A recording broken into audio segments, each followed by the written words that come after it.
মিত্র, এই ঢোলটা তো বারবার এগিয়ে যাচ্ছে।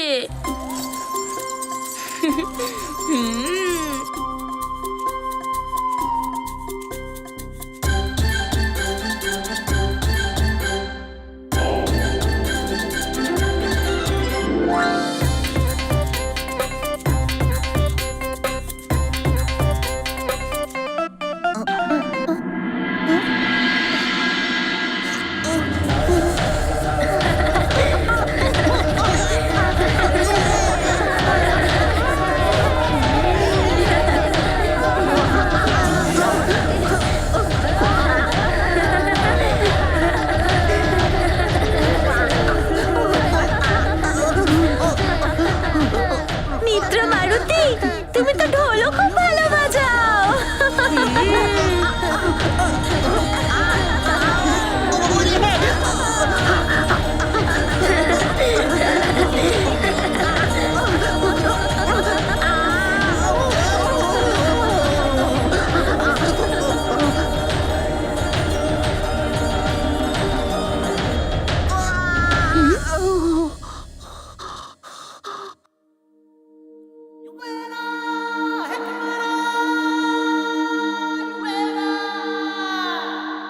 আরে বাহ, কত সুন্দর সুগন্ধ।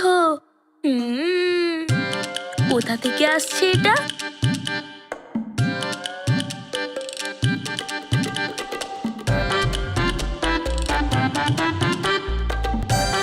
আহা, কত সুন্দর সুগন্ধ। যুবরাজ মারুতি, আসুন, আপনাদের জন্য আহার তৈরি। আসুন।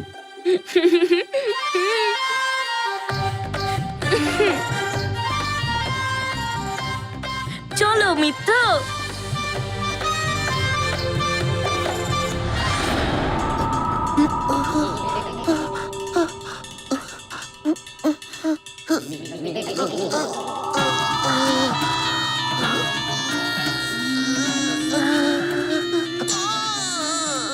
ঢোল বাজিয়ে ব্যথা করে দিল অতিবল।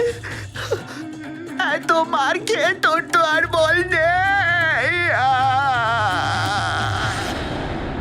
বরুণ দেব, অগ্নিদেব, কালদেবের মতো মহাবলী সহকারীরা থাকতে কেউ আমার সামনে এসে দাঁড়ানোর সাহস পায় না। আর আমার জগতে পা রাখার কথা তো কেউ ভাবতেই পারে না দেবর্ষি। আমি বরুণ দেব, জলাধিপতি। আপনাকে পূর্ণ সমর্থন করি সূর্যদেব। আমি অগ্নি সম্পন্ন শক্তির সাথে আপনার সাহায্যের জন্য আমি প্রস্তুত। এ তো অহংকার আর দম্ভের স্বর।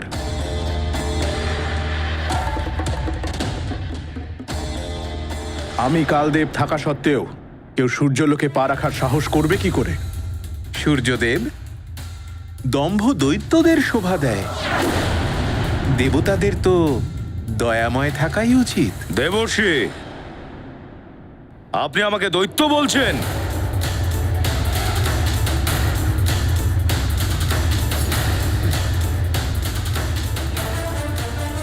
সূর্যদেব, দেবর্ষি, এ আপনারা কি করছেন?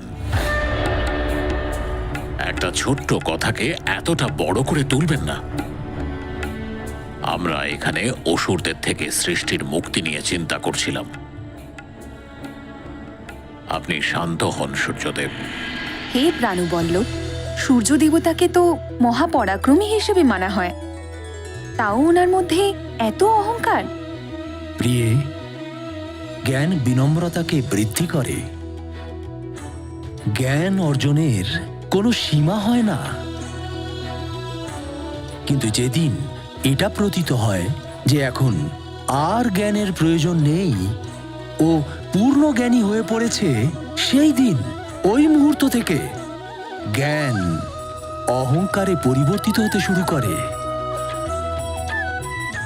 তার শিক্ষা দ্বারা প্রাপ্ত জ্ঞান অহংকারের জন্ম দেয়, আর যদি জ্ঞানের সাথে অসীম শক্তিও প্রাপ্ত হয়, তাহলে অহংকারও একেবারে চরম সীমা পর্যন্ত পৌঁছে যায়।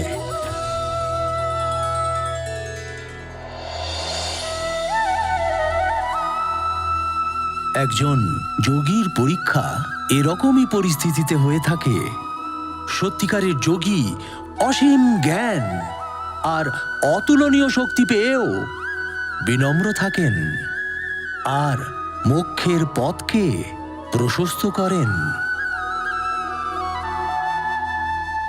কিন্তু অহংকারী পতনের অন্ধকারের দিকে ধাবিত হয়।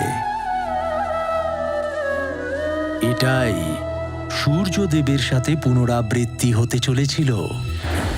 শান্তি আর শীতলতা দুর্বলতারই অন্য নাম, যা কোনোভাবেই আমার স্বভাব নয়।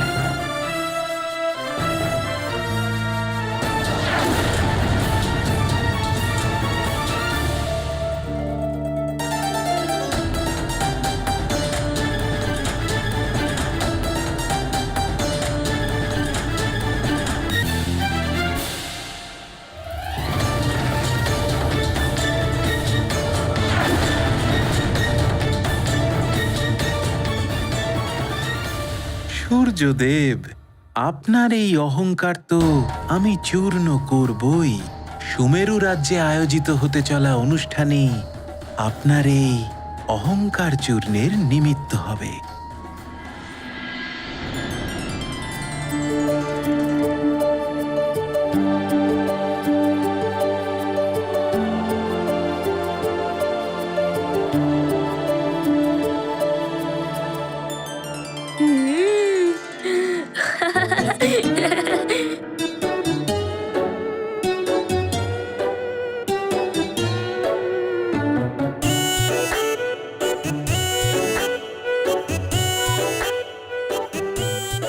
আরে পা, কত সুন্দর সুন্দর ভোজন!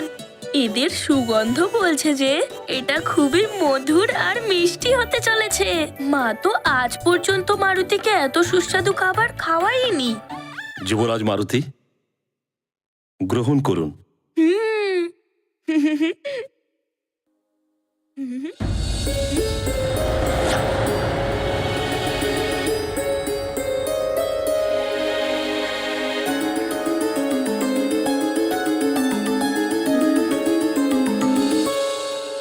কি হয়েছে মা?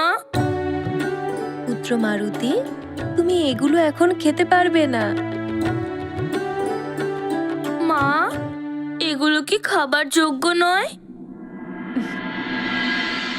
হ্যাঁ, খাবার যোগ্য এগুলো, কিন্তু তুমি এগুলো খেতে পারবে না পুত্র।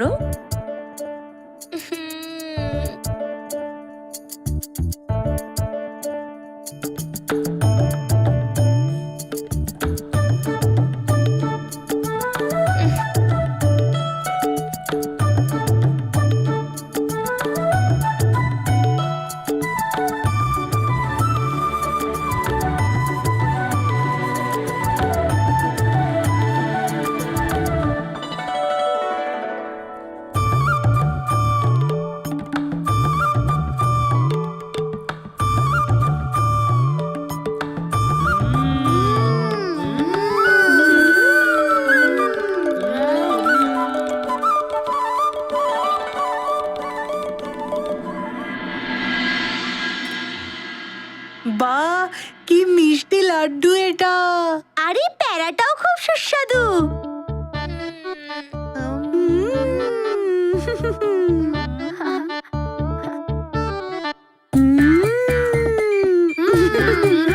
আনন্দ পেয়ে গেলাম। মারুতির মিত্র হওয়া খুবই সুবিধাজনক। দারুণ দারুণ। কি ভালো লাড্ডু, কি ভালো মিষ্টি, খুবই সুস্বাদু। চলো এই প্যারাটা খাই আর মধুভোগও। সবাই ভোজনের আনন্দ নিচ্ছে, কিন্তু মা মারুতিকেই খেতে দিল না।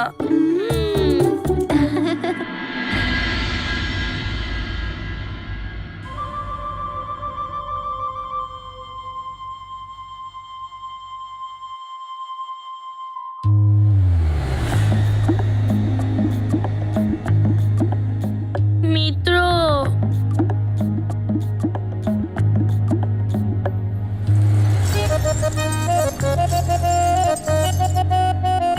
তুমি কি কোনোদিন এত সুন্দর আর মধুর ভোজন করেছো? কোনো ব্যাপার না মিত্র, দুধও ভালোই খেতে লাগে। হ্যাঁ, ভালোই হয়, কিন্তু এইসব খাবার তো নিশ্চয়ই দুধের থেকে ভালো। পায়েস, লাড্ডু, পেয়ারা, পুরি।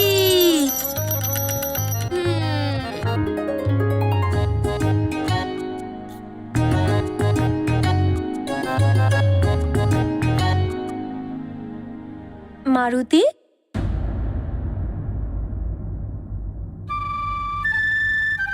মারুতি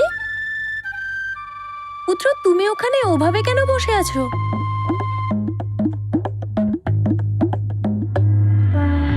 নারায়ণ নারায়ণ। হ্যাঁ?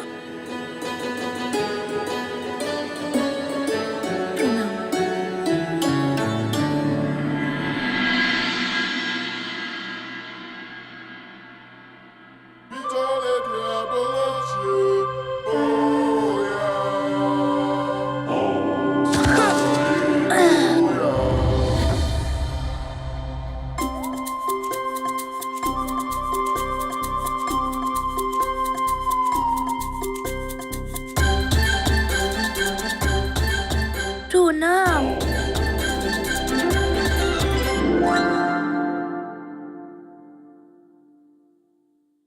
নারায়ণ নারায়ণ। এমন মধুর পায়েস কোনো ক্ষুধার্তের সামনে, আর তাকে যদি খেতে বাধা দেওয়া হয় তাহলে তার মুখে অপ্রসন্নতা তো থাকবেই। এই পায়েসের সুগন্ধে তো আহা, আমার মনও ব্যাকুল হয়ে উঠছে। আর সেখানে মারুতি তো এখনো নেহাতি শিশু। দেবর্ষী, মারুতি এখনো অনেক ছোট, আর ওর তো অন্নপ্রাশনও হয়নি এখনো। সেই জন্য আমি ওকে খেতে দিইনি। দেবী অঞ্জনা, কোনো বালকের অন্নপ্রাশন অনুষ্ঠান সেই সময় করা হয়ে থাকে যখন তার শরীর পূর্ণরূপে বিকশিত হতে শুরু করে, দাঁত বেরোতে থাকে, আর সেই অবস্থায় এসে বালক ভোজন গ্রহণ এবং পরিপাকের উপযুক্ত হয়ে ওঠে। যদি এইভাবে বিবেচনা করেন, মারুতির বিকাশ তো অনেক আগেই হয়ে গেছে। আপনি ঠিকই বলেছেন দেবর্ষী, কিন্তু ও তো অন্যায় করছেন আপনি মারুতির সঙ্গে। মারুতির এখন আর শুধু দুগ্ধের নয়, বরং ওর পরিপূর্ণ আহারের প্রয়োজন। আপনি মারুতির অন্নপ্রাশনের আয়োজন করুন। নারায়ণ নারায়ণ। আপনি ঠিকই বলেছেন দেবর্ষী, আপনি তো সর্বজ্ঞানী। মারুতির অন্নপ্রাশন সংস্কারের জন্য আপনিই একটা ভালো মুহূর্ত দেখে বলুন।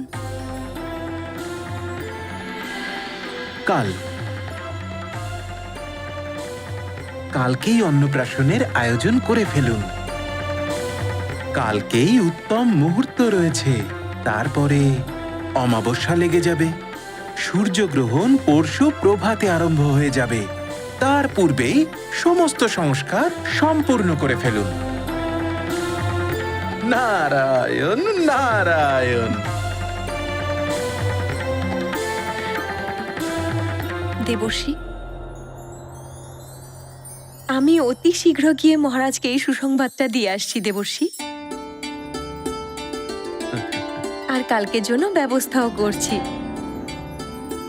মা, আমাদের প্রাসাদে এইসব আছে?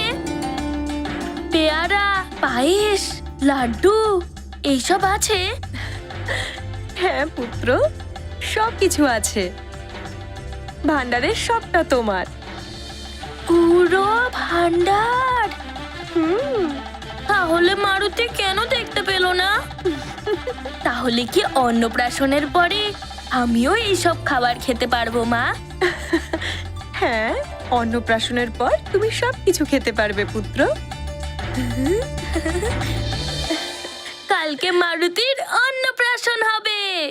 কালকে মারুতি পায়েস খাবে, আর লাড্ডু খাবে, আর পেয়ারা, আর আম, মিষ্টি, আর পুরো ফলের ভান্ডার।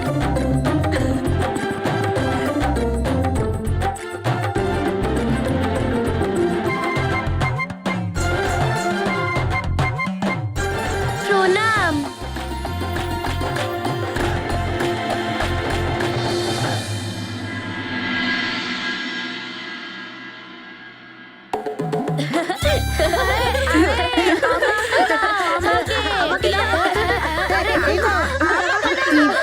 কালকে তোমরা সবাই পেট ভরে খাবার খেয়েছিলে তাই না?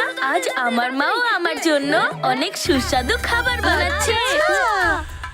মারুতিও তোমাদের সবার মতো পেট ভরে খাবে। আজকে মারুতির অন্নপ্রাশন তাই না? আজ থেকে ভোজন আরম্ভ করব। তাহলে আজকে কি সব খাবার তুমি একাই খাবে?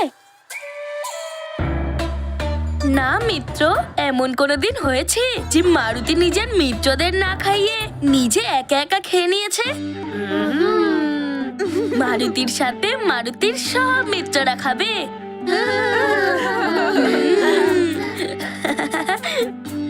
পুত্র মারুতি, হ্যাঁ, চলো পুত্র, অন্নপ্রাশনের সংস্কারের জন্য সবাই তোমার জন্য অপেক্ষা করছে।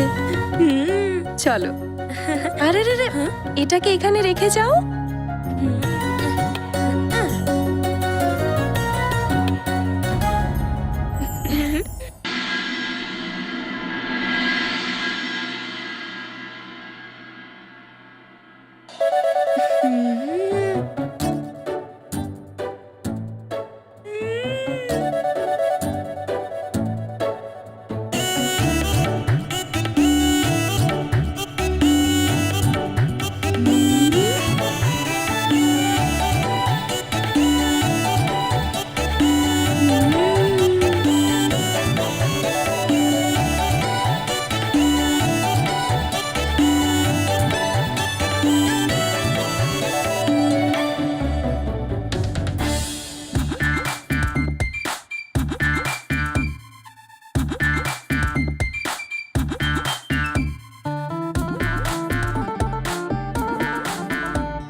প্রণাম মহারাজ। প্রণাম।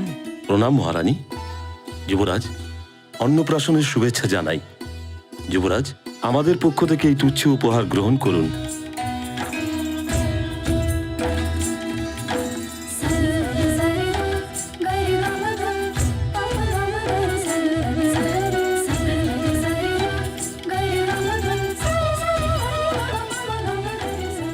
আপনাকে অনেক আশীর্বাদ আর শুভকামনা যুবরাজ।